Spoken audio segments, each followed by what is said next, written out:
Sa silhouette a été vue pendant 4 mois, dont plusieurs villes d'Europe.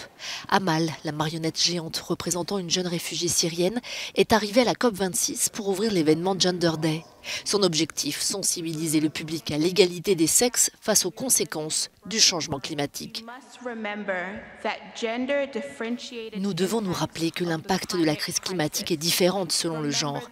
N'oubliez pas que ce sont nos femmes et nos filles qui subissent de plein fouet cette urgence climatique qui amplifie encore les inégalités sociétales déjà existantes. Genre et climat sont intimement liés, souligne le président de la COP26. Assurer l'éducation des filles sera crucial, dit-il, pour leur donner les moyens d'agir. Au moins 4 millions de filles ne termineront pas leurs études à cause des crises liées au climat. Et c'est seulement cette année, que cette année. Donc l'égalité ne peut pas être une victime du climat, et cela signifie que nous avons besoin d'actes, pas de paroles. Nous avons besoin d'une action sur le genre dans l'ensemble de notre travail pour réduire les émissions, protéger les communautés et renforcer la résilience.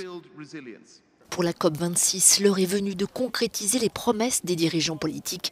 À Glasgow, une délégation du Congrès américain se fait prendre en photo, une manière de souligner que les États-Unis sont de retour. En coulisses, on parle de financer la lutte contre le réchauffement climatique. Les pays les plus riches et les habitants de ces pays ont contribué bien plus que quiconque à la crise climatique. Ils doivent respecter leur engagement qui est de 100 milliards et qui n'est pas tenu pour le moment. Des engagements pour la planète qui prennent l'eau pour ces militants qui ont revêtu le costume des leaders mondiaux.